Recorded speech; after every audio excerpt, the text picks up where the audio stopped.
press the bell icon on the YouTube app and never miss another update. कर रहे हैं shooting पे जाना, सेट पे जाना, वो पुरानी यादें।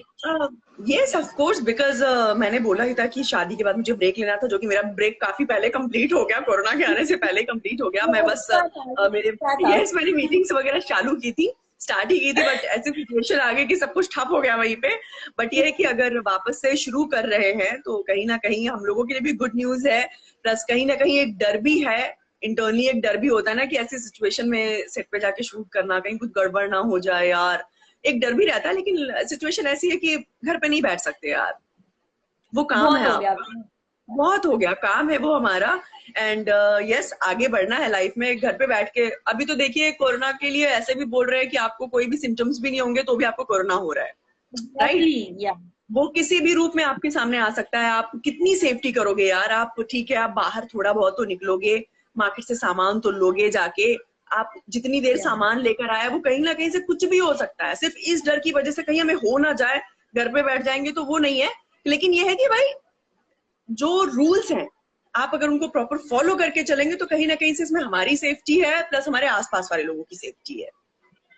ओके, सो मैं ये पूछना चाहूंगी, कितना मिस किया आपने ये रिश्ता क्या कहलाता है टीम को? हमने बहुत सारे पोस्ट भी देखे थे, भले आप सेट में नहीं थी, पर एक मतलब एक नाता जुड़ा हुआ था दिल से। सो कितना मिस किया? ऑफ कोर्स मैं बहुत ज्यादा मिस करती हूँ, और मैं कंटिन्यूस बात करती हूँ लोगों से, मैसेज करती रहती हूँ। एंड हम लोग वीडियो कॉल पे बात करते हैं, मैं, शिल्पा, टिया मोस्टली, एंड सबसे चैट पे बात करती रहती हूँ। बहुत मिस करती हूँ बिकॉज कहीं ना कहीं यार मैंने 2.25 साल काम किया, वो एक कनेक्शन बन गया था, एक फैमिली जैसा रिलेशन हो गया था कि क्या खाना है, टिफिन शेयर करना है, अच्छा ये मस्ती करनी है, अच्छा वो करना है। तो कहीं ना कहीं से बहुत ज्यादा मिस किया मैंने सबको, और स्पेशली सेट पे जिस तरीके से मुझे सब लोग ट्रीट करते थे उस चीज को मिस किया, सबके प्यार को मिस किया। बहुत ज्यादा मिसिंग हो गया मेरी लाइफ में। रिश्ता क्या कहलाता है? The Ganpati festival we have saw, personally जैसे कि हम आते थे सेट पे, तो हम जो बॉन्ड देखते थे को एक्टर्स के बीच में, वो बहुत ही अमेजिंग होता था। प्रोडक्शन से लेकर हर एक को एक दूसरे से बहुत अटैच होता था।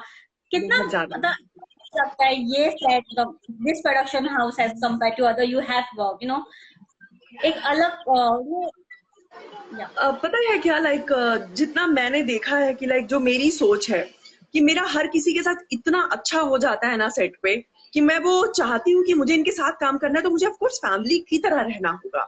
अगर मैं इनको फैमिली की तरह ट्रीट नहीं करूंगी तो मैं इनके साथ 24 घंटे, 12 घंटे, 14 घंटे काम कैसे कर पाऊंगी?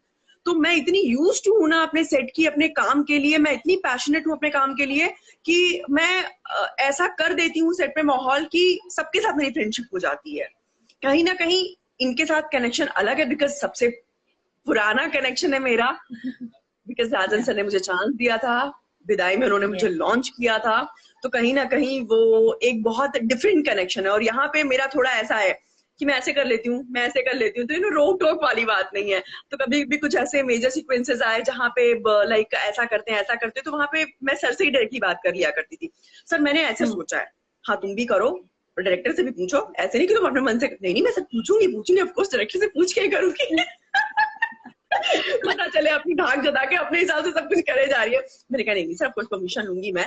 तो यहाँ थोड़ा सा बहुत ज्यादा रिलैक्स, अच्छा ये हो गया, अच्छा ठीक है। कोई भी बात करनी थी, यहाँ लोग डायरेक्टली प्रोड्यूसर को फोन करते हुए डरते थे, बट मेरा ऐसा था, मैं डायरेक्टली सर को फोन करती थी, या मेरे सामने शायद ऐसी सिचुएशन ही नहीं आई कि मुझे करना पड़े, बिल्कुल फैमिली की तरह, दादा ये कर दो, अच्छा दादा ये कर दो, अच्छा सुनो ना मेरा ये इवेंट है प्लीज, हाँ थोड़ा सा एडजस्ट करना, हो जाएगा मैम, अच्छा सुनो ना आज ऐसे इतने बजे, मैं इतने बजे का देख लो, अगर हो सकता है क्या एडजस्टमेंट, अगर हो सकता है तो प्लीज मुझे बताना। वो भी टाइम टू टाइम मैं दे देती थी, प्रोफेशनली, मतलब बहुत ही, एंड प्लस मेरा पर्सनल बहुत अच्छा रिलेशन है लोगों के साथ में। So what is the best part of the Suvarna you have played? एक चीज जो आपको सबसे ज्यादा पसंद आई थी सुवर्णा की? मुझे वो कैरेक्टर ही बहुत पसंद आया बिकॉज उसमें बहुत एक्सप्लोर करने को मिला मुझे, राइट? मेरे लुक से लेकर के, मेरे स्टाइलिंग से लेकर के, जो लोगों को बहुत पसंद आया, वो चाहे मेरे ओपन हेयर हो, चाहे वो मेरे ब्लाउज का स्टाइल, वो मेरे साड़ी पहनने का स्टाइल, तो कहीं ना कहीं से वो इतने कॉम्प्लीमेंट्स मिले मुझे, प्लस अचानक से इतना प्यार करने वाली माँ, नेगेटिव टर्न कर जाना उसका, राइट? तो वो बहुत सारे शेड उसमें प्ले करने को मिले मुझे। एंड मैं भी मैंने पहले भी शेयर किया है कि मैं लंदन गई थी एक इवेंट के लिए, मेरे डांडिया के एक इवेंट के लिए। तो आप यकीन नहीं मानोगे, वहां पे कम से कम कुछ नहीं तो वहां पे 10 से 12 हजार औरतें आई थी। वहां पे एक मेला लगा हुआ था, बहुत बड़े ग्राउंड में वो लोग मेला लगाते हैं। एंड उसमें से कुछ नहीं तो कम से कम 1000, 1500, 1000 और 1500 लेडीज ने मेरे स्टाइल का साड़ी पहना हुआ था। Oh, really? लिटरली यस, वो प्रॉपर वो बीच की मांग टाइट करके जूड़ा बना हुआ था उनको। एंड उन्होंने वो प्रॉपर लूज वाला पल्लू डाल के, हेवी नेकलेस, लॉन्ग ब्लाउज। मैं ऐसी थी, मैंने कहा ये क्या है? तो बोलते हमें मैम वो स्टाइल इतना पसंद आया है कि यहाँ पे मोस्टली जो भी लोग गुजराती हैं या फिर जो भी लोग इंडिया से आए हुए हैं, कुछ भी फंक्शन पड़ता है लोग वही कपड़े पहनना वो करते हैं। मैंने कहा अरे बाप रे इतना अच्छा। तो बट वो मुझे वो कैरी करना बहुत अच्छा लगता था। दैट वो जब एक होता है ना कि आप जब अपने नॉर्मल लाइफ में होते हो, प्लस जब आप एक कैरेक्टर में आते हो तो आपका वॉक, आपका एटीट्यूड, आपका कॉन्फिडेंस अलग ही हो जाता है। वो हेयर स्टाइल, वो मेकअप। तो जब मेरे लुक टेस्ट होते तो मुझे इतना मजा आता था ना कि मेरा फुल मतलब एटीट्यूड ही चेंज हो जाता था। तो सेट पे सब लोग कहते थे क्या है ये? मैंने कहा मुझे बड़ा बड़ा मजा आता है वो स्टाइल से पहनना, वो धीरे धीरे वॉक करना, स्लो मोशन में वॉक करना, सबको दिखाना कि देखो मेरा ये नया लुक आया। गेटअप में वो लॉन्ग चेंज होता, दूसरी पारुल ना, दूसरा पारुल का दूसरा साइड। ये जमीन आसमान का फर्क। जब तक मैं अपने लुक में हूँ तब तक मैं ऐसी हूँ। जैसे मैं लुक में आई ना तो सबको पता है, जैसे लुक चेंज होता था ना। हाँ, makeup will remove, Parul will be back. बस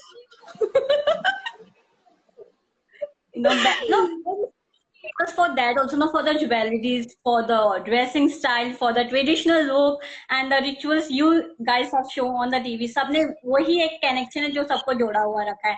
yes, yes. To mother role at a young age, कितना डिफिकल्ट था आपके लिए, and why you have said yes for this?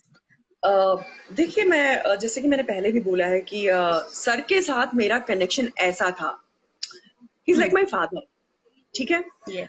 तो मेरा कनेक्शन ऐसा था कि जब उन्होंने मुझे कॉल किया, अभी भी मुझे ध्यान है कि अक्टूबर में सर ने मुझे कॉल किया था। उस वक्त ये था अपना दूसरे दिन से नवरात्रि आने वाले थे, राइट। तो एंड मुझे कंटिन्यूस 9 दिन ट्रैवल करना था। मेरे इवेंट्स थे सारे नवरात्रि के, सारे 1 से लेके 10 तारीख तक मेरे कंटिन्यूस डेट सारे ब्लॉक थे। उसके बाद जब मुझे एक दिन पहले कॉल आया उनका कि पारुल तुम एक काम करो, कल आ जाओ ऑफिस, मुझे तुमसे मिलना है। तो सर ने मुझे बहुत पहले बोला था कि अगर मेरे किसी भी शो में ऐसा कोई कैरेक्टर है जहां पे मुझे ऐसा लगा कि मुझे एक अच्छे एक्टर की तलाश है तो मैं तुम्हें बुलाऊंगा, वरना मैं तुम्हारा टैलेंट वेस्ट नहीं करूंगा। तो मुझे लगा ऑफ कोर्स कुछ ना कुछ अच्छा होगा, इसीलिए सर ने मुझे कॉल किया है। मैंने कहा सर कल तो नहीं आ पाऊंगी, 10 दिन का कंटिन्यूस ट्रैवल है मेरा, या तो फिर मैं 11 तारीख को आती हूँ या फिर मैं आज शाम को आ जाती हूँ। सर ने बोला चलेगा, तुम एक काम करो, आ जाओ फटाफट, मिलके जाओ, सिर्फ बात करके जाओ, अगर तुम्हें ठीक लगता है तो करना, नहीं ठीक लगता है तो मत करना। मैंने कहा ठीक है। मैं गई, बात थोड़ी बहुत की, फिर उन्होंने अचानक से मेरे सामने बॉम्ब फोड़ दिया कि ऐसे ऐसे करके है। तो मैं एक सेकंड, मतलब एक बार के लिए तो मेरा दुख हो गया। मैंने कहा हाँ, एंड रियल लाइफ में आई थिंक वो मुझसे 6 या 7 महीने छोटा है सिर्फ, मौसिन। तो मैं ऐसी हो गई, मैंने कहा अच्छा। फिर मैंने कहा ठीक है सर। तो कहा नहीं तुम सोच लो, कर लो। फिर मैं घर गई अपने, मैंने सोचा, मैंने कहा कि देखिए बहुत सारी चीजें कहीं ना कहीं आपके रिलेशन इतने वैल्यू करते हैं आपके लिए कि आप उनको मना नहीं कर सकते। मैंने बिना सोचे समझे बस उनको बोल दिया ठीक है सर, आपने जो सोचा होगा मेरे लिए अच्छा ही होगा, राइट। एंड कहीं ना कहीं एज से आपके एक्टर होने पे कोई सर्टिफिकेट नहीं देता कोई आपको, राइट। अच्छी चीज ये होती है कि एक कम एज वाला एक्टर भी एक बड़ी एज जब वो प्ले कर रहा है तो कहीं ना कहीं अगर मैं उस कैरेक्टर के साथ अपना 100% दूं एंड लोग तारीफ करें, लोग उस चीज को उसी चीज के हिसाब से इमेजिन करने लग जाए, तो मेरी तारीफ है कि मतलब इतनी छोटी होते हुए भी कितना मेच्योर कैरेक्टर उसने प्ले किया, राइट। एंड काफी बार अच्छा एज में काफी बड़े हो जाते हो आप, लेकिन कहीं ना कहीं एक चुलबुला कैरेक्टर प्ले कर देते हो तो वो एक्टर की डेफिनेशन होती है। तो कहीं ना कहीं मेरे लिए वो था कि यस, मुझे अगर सर को मना नहीं करना था, प्लस मुझे ऐसा कहीं से भी नहीं लगा कि इस कैरेक्टर में कोई खराबी है, कुछ साइड नहीं था, अच्छा रोल था। मुझे करने को बहुत कुछ मिला, उस वजह से मना नहीं किया मैंने। प्लस कहीं ना कहीं एक रिलेशन मेरे लिए बहुत ज्यादा वैल्यू कर रहा था उस वक्त पे, कि मेरे रिलेशन ज्यादा मायने रखते हैं। एंड यस, एक एक्टर को और क्या चाहिए, अपना प्रोडक्शन हाउस, अपने तरीके से काम करना है, रिलैक्स होके, चिल होके, मस्ती से, ठीक है, ओके।